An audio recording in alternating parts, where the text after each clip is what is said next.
Looks like lots of people are joining us now.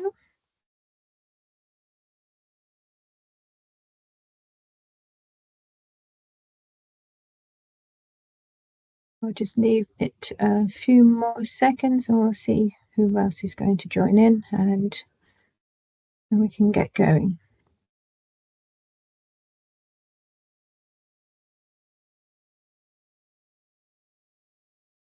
Okay, so since the meeting has officially started according to my Teams, I should introduce myself really. Hello and welcome to this session on using the replacement checklist in research funding application review. My name is Juliet Dukes and I am presenting today on behalf of our little organisation who's replacing animal research, and I'm here with my colleagues Celine and Chrissy, who will be helping out with the admin and fielding questions for many of you. Just a few housekeeping things before we start. If you have any comments, they can be written in the chat channel. Any questions for the speaker can be added to the Q&A channel, and we should have time at the end to discuss them. Your microphones should be off, please. I think they are by default. You can put your cameras on if you wish, but just to let you know, we are recording this and it will eventually be up on our YouTube channel for people to watch. So just a bit about us. We are now called Replacing Animal Research, but we are a charity that's been around since about 1969. You may have known us as FRAME, or the Fund for the Replacement of Animals in Medical Experiments, for some of that time. But we continue to fund innovative science, share information of non-animal methods and how to find them, and provide education and training in replacement, the first and the ultimate goal of the 3 Rs. So in this session today, we are going to have a quick introduction about the issue and why we developed the replacement checklist, tell you a little bit about what it is, and then how it can be implemented within existing resources and processes. How its use can also benefit funders of scientific research, whether they might be governmental, charity, or the private sector.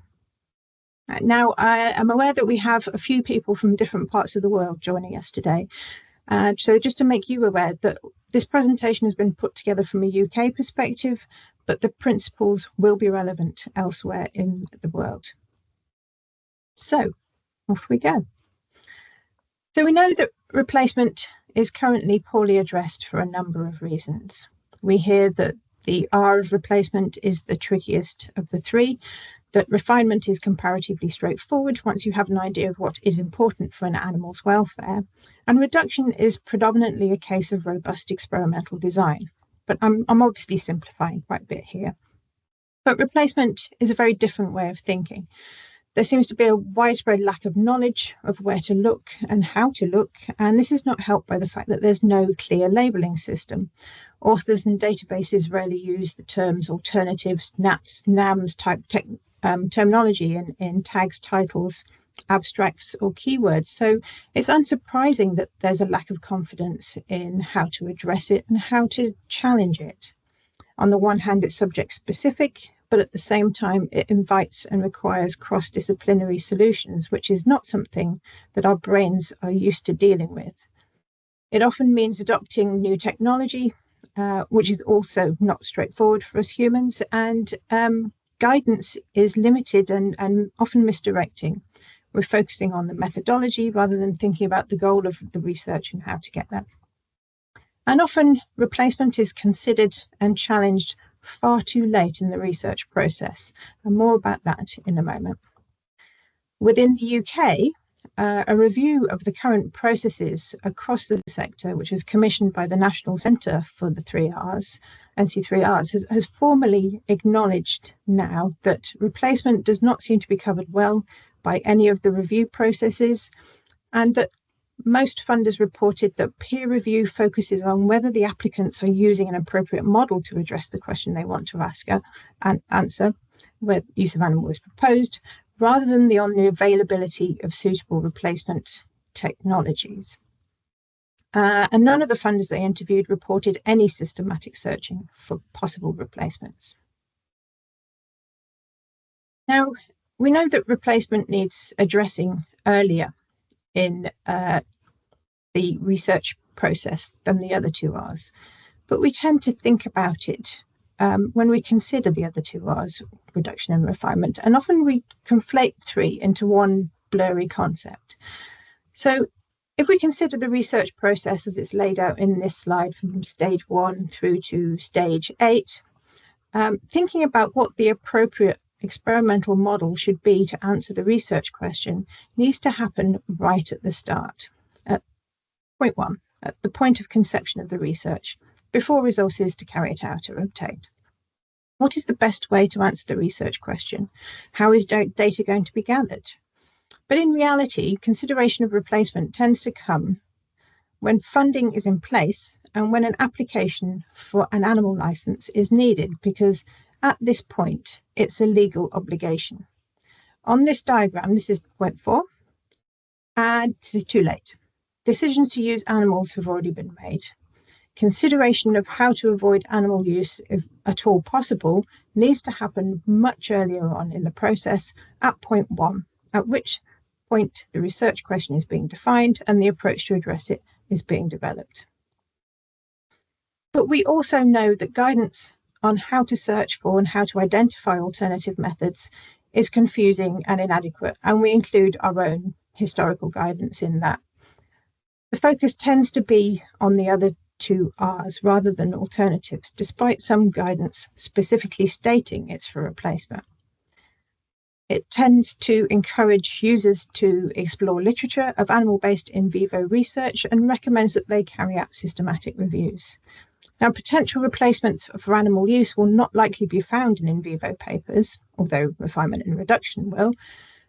And a systematic review, although really useful in other contexts, represents an enormous piece of work and an unrealistic expectation for an individual researcher looking to see if the tech exists to replace all or part of their research program. Now, to address this particular part of the issue, we have very recently updated our searching for replacement guidance, and this is freely available on our website. We included a simple step-by-step guide using specific examples in it, which you can access at this link here. But in order to address some of the expectations of how replacement should be implemented throughout the different stages of the research process, we came up with a very simple checklist that could help both researchers and those reviewing research applications, whether it might be an application for grant funding, as is the focus of today's session, or whether it might be a license to use animals. The checklist is now published, and you can access the paper through this QR code here. It also includes a simplified version that we've shown here in green that can be used as a handout. Now, we know the onus is always on the researcher to demonstrate their exploration of their replacement opportunities within their work. So the checklist gives them prompts of what is expected of them in an application. For reviewers, it's also a list of very simple questions that are accessible to the non-specialist and prompts them of what to look for in an application or what to ask of an applicant if the chance arises. If both the reviewer and the researcher can use the same checklist, then they both know what's needed to show that replacement obligations have been met, and they can quickly identify if any crucial information is missing.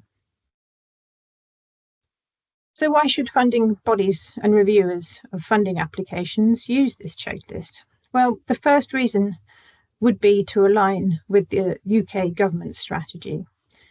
You may remember that when this current Labour government came into office, they had pledged in their manifesto to partner with scientists, industry and civil society as we work towards the phasing out of animal testing. We know that this is happening, and the strategy will likely be published this month, in a few weeks' time, hopefully. On the slide here is a communication from Lord Patrick Vallance after we wrote to him with our suggestions and considerations. We know that the strategy represents how they wish to achieve a long-term goal, and that phase out will not likely be complete for a long time to come. but it is a solid commitment and it is the direction of travel, not just within the UK, but across the EU and other countries as well.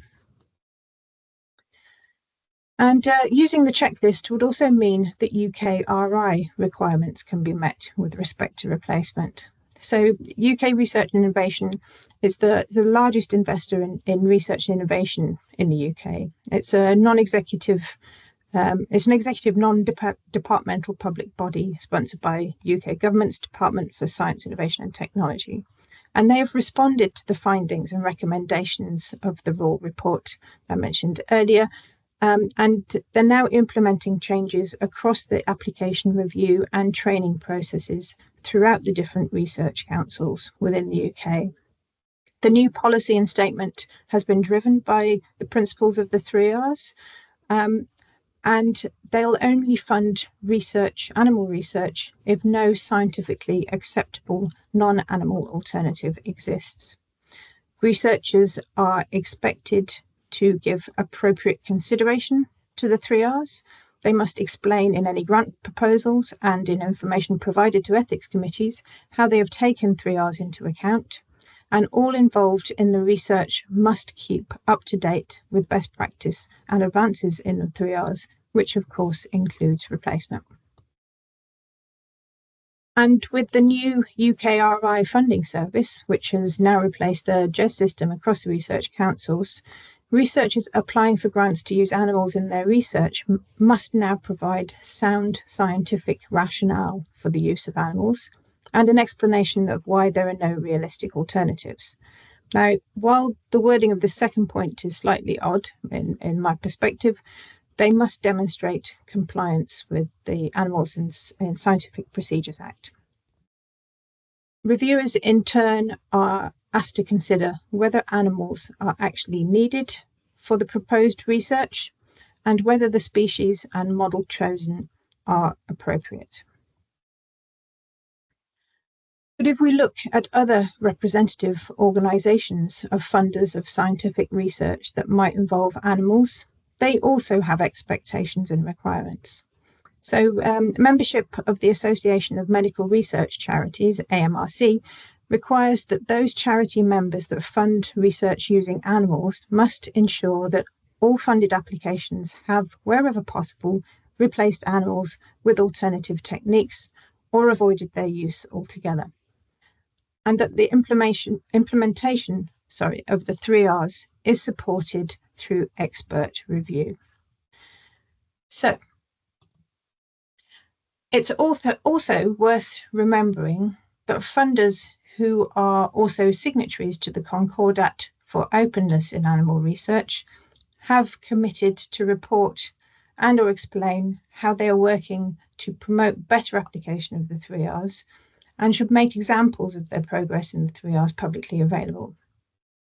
Now, we know that although many signatories are great in sharing examples of refinement and reduction, replacement is often overlooked. But using the checklist and talking about the questions it asks openly will go some way to achieving this. Now, briefly, if we go back to the Raw report for a moment and look at some of the recommendations for replacement, it states that the best strategy for improving the current situation would be that expert peer review organised by the funders explicitly covers the area of replacement, and that this could be facilitated by more specific questions for reviewers on whether there are alternatives available. Funders could introduce more targeted questions for applicants as well to elicit information on replacement. And funders should also be willing to share information on whether their expert review has explicitly covered whether replacements are available. So over the next few slides, we're just going to walk through the questions that the checklist asks.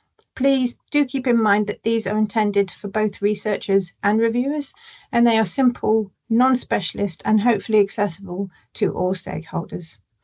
Each of them comes with hints and tips and further prompts, which can be found in more detail in the paper, but we will touch on some of them here.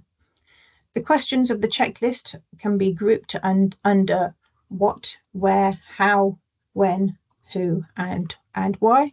And we start with what. So what subjects did the search for alternatives cover? Have the search terms been provided? Were they relevant to the field of study? Is there anything missing from the search? So articles, just as a reminder, won't likely be tagged with terms like 3Rs, replacement, alternative. So terms implying non-animal methods such as in vitro, microphysiological model, assay, that kind of thing should be included within a search. The second question was, where was information obtained? Has a list of the databases or other sources of information been provided? Were multiple sources of information explored? Has any grey literature been mentioned? And by grey literature, we mean things like pre-registered protocols, preprints of papers, or information produced outside of traditional publishing and distribution channels. So these might be governmental reports, policy literature, newsletters, NGO reports, white papers, that kind of thing. And we recommend that searches should begin broadly with bibliographic databases and then focus down. Now, the Norwegian platform for 3Rs information, Norecopa, has an up-to-date list of databases. The third question is about how the search was conducted. So what kind of combination of keywords and operators were used? Were different types of searches used for different sources of information? So we know that syntax can vary between databases, and search engines will use keywords in different ways. So how searches were altered between different sources of information should be provided. Moving on to the fourth question, it's when. So when were the searches completed? Did the search involve the most up-to-date publications? What years of publications were released were included within the search? How long prior to the application being completed and submitted was the search conducted? We know that UK's ASPR and the EU directive both require license holders to be up to date with 3Rs progress. So dates of both sources and when the searches were done help ensure that all are current and compliant. Checklist question 5 is who? Who was approached for advice? Were any networks, communities, associations, or individuals consulted for help with animal replacement tech approaches? There are many organizations and communities that exist to progress and promote the 3Rs nowadays, some of whom focus solely on replacement. Again, Norecopa is a really good source for information, and it has an up-to-date list of global and European 3R centres. So were any of those approached for advice? I've also included some other sources of information, including ourselves in this slide too. And finally, the sixth and the last question of the checklist is why. And this is probably the most challenging question from a non-specialist perspective. So why were the results of the searches rejected? Were any of the results provided? Were they at all relevant to the field of study? Could any of them be adapted to suit? And here, a description of benefits and limitations of the techniques, the technologies, the protocols and approaches could help reviewers understand the reasons that alternatives might have been rejected. So how can the checklist be used? Well, for funding organisations, questions from the checklist can be incorporated into application forms for researchers to answer directly. Assessment panel members can also be encouraged and supported to use checklist questions when reviewing applications. And to make it even easier for them, checklist questions could easily be incorporated into review forms or reviewing guidance for reviewers. For reviewers themselves of grant applications, including those who might be supporting the development of those applications before they're actually submitted, the checklist can be used to scrutinise the justification of animal use in an application. They can be used to reveal the extent to which an applicant has explored the possibility of finding alternative methods and avoiding animal use in all or part of their work. And because these are simple questions, they don't require specialist knowledge of the particular field or the existence of non-animal technologies or new approach methodologies within that field, but they can help a non-specialist to understand whether the applicant has sought out that information. And for individual researchers, they can also be used to objectively self-assess their own exploration for alternative methods. So we have been presenting this checklist to a number of different audiences for nearly a year now, and we've been really pleased with how positively it has been welcomed by researchers and reviewers. But there have been a couple of misconceptions that we're asking for researchers to submit a comprehensive, like 10,000 word report alongside their research proposal. But this is really not the case. But the advantage of providing a list of very simple questions is that they can be answered either in detail and in a complicated manner, or in a very simple, straightforward and concise one, depending on the context in which they are being used and the amount of information and detail that the reviewers require. So a minimum level of information we might expect would be something like a search of and named databases, plus grey literature or websites, using search strings and searching tools on whatever date that it was carried out, retrieved a brief description of the model systems. We also reached out to organisations, communities or associations to see if we had missed or overlooked anything. After reviewing the named models, they might or would enable us to do X experiments, but in order to acquire data to demonstrate the outcome that we desire, we would also need to, and then a brief description of adaptations or new models that might be required. So it can be a very brief and very concise way of getting a lot of information about attempts for searching over. Now, the benefits for funders are making review panels consistent. So using the checklist would give volunteer panels a clear and consistent way to assess applications, especially when considering non-animal alternatives, which would help reduce variability and bias. It would also improve how funds are allocated by carefully checking if animal use is necessary. They can ensure that public money supports the best and most innovative research, avoiding duplication or unnecessary studies.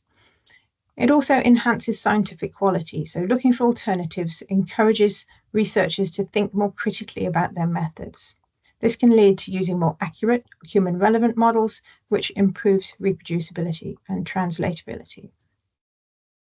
The added benefits for charities for using the checklist would be to staying ethical.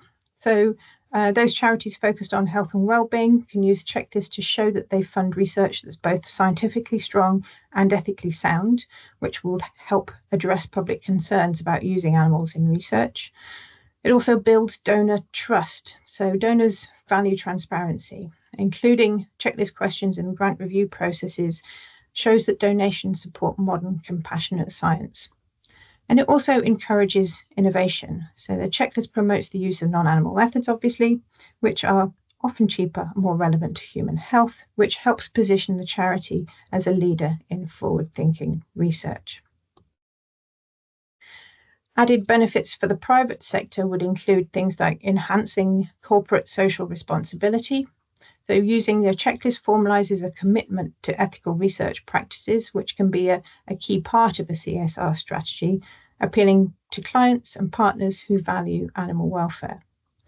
Improving brand reputation and public image is also part of this. It provides a clear and transparent process for considering non-animal alternatives, which can significantly boost a company's brand reputation. It can position the company as a leader in scientific innovation and ethical conduct, and again, mitigate the risk of negative publicity associated with animal research.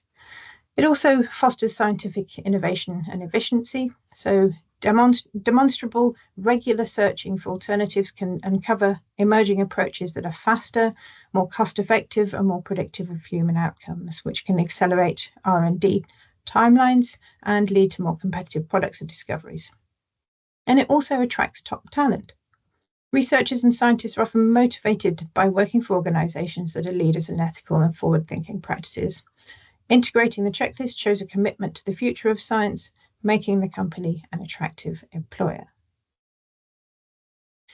So to conclude, I hope that we've got the message across today that replacement is important. You probably already know that anyway.